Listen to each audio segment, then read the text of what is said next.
Double engine की सरकार में एक और विश्व रिकॉर्ड बन गया है और बाकी रिकॉर्ड तो शायद कालांतर में टूट भी जाएं, लेकिन ये वाला नहीं टूट सकता। 1000 किलोमीटर तक छेड़खानी की। जी हां, 1000 किलोमीटर तक छेड़खानी। और छेड़ कौन रहा था? बेटी बचाओ वाली सरकार का दारोगा। वैसे तो छोटी मोटी कई घटनाएं होती ही रहती हैं और हो ही रही हैं, जैसे कानपुर के दारोगा ने डकैतों के साथ मिलकर 25 लाख का सोना गलवाकर बेच दिया। एक और दारोगा ने चौकी इंचार्ज के साथ मिलकर मोमबत्ती कारोबार से लाइसेंस ना होने का डर दिखाकर 50,000 रुपये लूट लिए। ये तो उत्तर प्रदेश जैसे बड़े राज्य में होने वाली छोटी छोटी घटनाएं हैं, इनकी बात ही हम नहीं कर रहे। कारनामा तो योगी आदित्यनाथ की पुलिस ने 1000 किलोमीटर तक छेड़खानी का रिकॉर्ड बनाकर कर दिया, वो भी वर्ल्ड रिकॉर्ड। इतनी लंबी दूरी तक छेड़खानी पुलिस तो छोड़िए, छटे हुए मवाली भी कभी हिम्मत नहीं करेंगे करने की। लेकिन पुलिस तो पुलिस, और यूपी पुलिस तो जानते ही हैं, सीधे ठोक देती है। तो साहब दारोगा ने छेड़ना शुरू किया नासिक में, तो कानपुर आकर रुका। सोचकर भी दिल दहल उठता है। दारोगा लूट रहा है, दारोगा डकैती करवा रहा है, दारोगा छेड़ रहा है। हमारी मानिए तो योगी जी, यूपी पुलिस में अलग से एक डिपार्टमेंट खोल दीजिए। किसी भी अपराध के लिए यहां संपर्क करिए, 24 घंटे सेवा उपलब्ध। हमारी और कोई शाखा नहीं है। इतनी कमाई होगी कि सारे गुंडे मवाली मनचलों डकैतों की दुकानें बंद हो जाएंगी। सारी दुनिया जान गई है कि यूपी पुलिस से अच्छा ना कोई वसूली कर सकता है, ना लड़की छेड़ सकता है, और ना डकैतों की सिफारिश कर सकता है। आपको लूटने, छेड़ने, परेशान करने में सदैव तत्पर। लेकिन 1000 किलोमीटर तक छेड़ते रहने का जो रिकॉर्ड यूपी के दारोगा ने बनाया, उसकी कोई मिसाल नहीं मिल सकती। ध्यान से सुनिएगा कहानी, क्योंकि यूपी पुलिस के लूचे लफंगे दारोगा से बचाने का और कोई तरीका नहीं है खुद को, सिवाय इसके कि आप उस पर आंख मूंदकर हरगिज भरोसा ना करें। कानपुर के रेल बाजार थाना क्षेत्र में बेतफुलगंज के एक अहाते में एक महिला अपने परिवार के साथ रहती है। सुनिएगा, महिला के पति का निधन हो चुका है। उनके 3 बेटे और 2 बेटियां हैं। उनकी सबसे छोटी बेटी 21 साल की है, वो 22 सितंबर को लापता हो गई। हर तरफ ढूंढा, पता किया, नहीं मिली। तो 22 सितंबर को रेल बाजार थाने में गुमशुदगी की रिपोर्ट दर्ज कराई गई। अब आगे की कहानी और ध्यान से सुनिए। मामले की जांच बेतफुलगंज चौकी के 1 नंबर के ठरकी इंचार्ज गजेंद्र सिंह को सौंपी गई। गजेंद्र ने लड़की का पता लगाने के लिए फोन सर्विलेंस पर लगवाया। लड़की की लोकेशन मुंबई थी।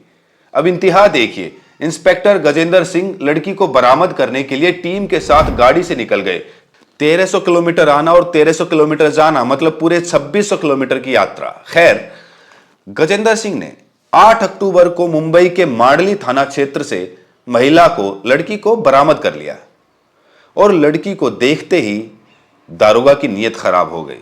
योगी के दारोगा का अंदर का जानवर जाग गया, और मुंबई से जब गजेंद्र लड़की को लेकर चला, साथ में लड़की का भाई भी था। और भाई के रहते हुए योगी के दारोगा की ठरक फिर भी ठंडी नहीं पड़ी, इसलिए उसे गाड़ी से उतारने के बहाने ढूंढने लगा। कुल 150 किलोमीटर बाद नासिक आया। गजेंद्र सिंह ने पूरी प्लानिंग के तहत लड़की के भाई से कहा कि तुम ट्रेन से कानपुर पहुंचो, हमें झांसी से एक लड़की को बरामद करना है, जबकि नासिक से कानपुर 1150 किलोमीटर है। अगर यही वजह होती तो भी आराम से लड़की के भाई को झांसी तक साथ ला सकता था, क्योंकि झांसी से कानपुर की दूरी केवल 220 किलोमीटर है। अच्छा, इसके बाद क्या हुआ इसका कभी पता नहीं चलता अगर लड़की और लड़की के भाई ने हिम्मत नहीं दिखाई होती। 8 अक्टूबर को योगी के दारोगा ने लड़की के भाई को उतार दिया। उसने बयान दिया कि मैं तो 9 अक्टूबर को ही कानपुर पहुंच गया, लेकिन गाड़ी से आ रहा दारोगा बहन को लेकर 10 अक्टूबर को पहुंचा। अब बेटी बचाओ वाले डबल इंजन के दारोगा की दुष्टता देखिए। गजेंद्र सिंह ने कानपुर पहुंचते ही सबसे पहले लड़की के भाई से जबरदस्ती सादे पन्ने पर लिखवा लिया कि हम मुंबई से गाड़ी में बैठकर अपनी बहन के साथ दारोगा गजेंद्र सिंह के साथ कानपुर आए हैं। भाई की समझ में कुछ नहीं आया, लेकिन जब बहन ने भाई के सामने अपनी कहानी बयान की तो उसके पैरों तले की जमीन खिसक गई। आरोपों के मुताबिक नासिक से लेकर कानपुर तक पूरे 1100 किलोमीटर तक दारोगा लड़की को छेड़ता रहा। दारोगा गजेंद्र सिंह ने लड़की के विरोध करने पर उसे डपट दिया। इस पर जब भाई दारोगा की शिकायत लेकर थाने पहुंचा तो पुलिस वालों ने उसे भगा दिया। योगी की बेशर्म पुलिस अपने मवाली मनचले दारोगा के बचाव में पूरी तरह खुलकर आ गई। इसके बाद भाई ने लोगों से मदद मांगनी शुरू की। 21 अक्टूबर को मामला हाईलाइट हुआ मीडिया में। पुलिस की भद्द पिटनी शुरू हो गई। संसार के इतिहास में 1100 किलोमीटर तक छेड़खानी का यह रिकॉर्ड योगी की पुलिस के नाम पर दर्ज हो चुका है। डीसीपी श्रवण कुमार सिंह ने पूरे मामले की जानकारी होने के बावजूद इसे दबाने में कोई कसर नहीं छोड़ी। अगर लड़की के भाई के पास नासिक से कानपुर सेंट्रल का ट्रेन टिकट नहीं होता तो मामला दब ही चुका था। जो शर्मनाक है वो ये कि सीधे छेड़खानी के मामले को पुलिस ने अपने दारोगा को बचाने के लिए केवल बैड टच का मामला बना दिया। एक युवती जो बालिग थी वो कहीं गुम हो गई है, जिसमें चौकी इंचार्ज फैथफुलगंज, जिनका नाम गजेंद्र सिंह था, इनको लगाया गया था। इन्होंने युवती को बरामद किया और उसी दौरान जो है कुछ अभद्र व्यवहार और बैड टच की बात जो है वो प्रकाश में आई है। मतलब पुलिस का जो अफसर मानसिक रूप से इतना बीमार है कि जिस लड़की को बरामद करने गया था उसे पूरे 1100 किलोमीटर तक छेड़ता रहा। वो योगी आदित्यनाथ की बेटी बचाओ वाले राज में केवल बैड टच का मामला है और उसे केवल सस्पेंड कर दिया गया। पुलिस ने खाना पूर्ति कर ली सस्पेंड करके। हैरानी की बात यह है कि एडीसीपी लॉ एंड ऑर्डर के मुताबिक शिकायत के आधार पर जांच कराई गई तो आरोप बिल्कुल सही मिले। पुलिस खुद कह रही है, मान रही है। इसके बावजूद गजेंद्र सिंह को गिरफ्तार नहीं किया गया, सिर्फ सस्पेंड किया गया है। जबकि ऐसा मनचला पुलिस फोर्स के लिए ही नहीं, पूरे समाज के लिए ही नासूर है, खतरनाक है। आप लिख कर ले लीजिए कि मनचले दारोगा का कुछ नहीं होगा।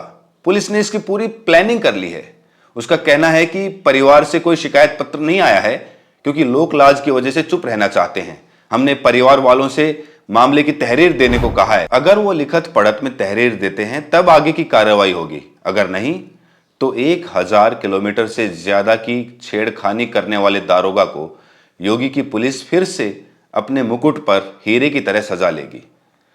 पुलिस फोर्स को अच्छी तरह पता है कि जिस लड़की को उसका दारोगा पूरे 1100 किलोमीटर तक छेड़ता रहा वो इस मुकदमे में नहीं पड़ना चाहती, क्योंकि उसने मजिस्ट्रेट के सामने बयान दिया है कि वो अपने प्रेमी के साथ कोर्ट मैरिज कर चुकी है और वो घर नहीं जाना चाहती कानपुर। अपने पति के साथ वो मुंबई जा चुकी है। अब इंतजार करिए कि योगी की पुलिस 1000 किलोमीटर तक छेड़ने वाले अपने दारोगा को संत कब साबित करेगी। इस वीडियो में इतना ही। अगर आपने चैनल को सब्सक्राइब नहीं किया है तो सब्सक्राइब करें, नोटिफिकेशन बेल को प्रेस करें। मिलते हैं अगली वीडियो में, तब तक के लिए अपना ख्याल रखें।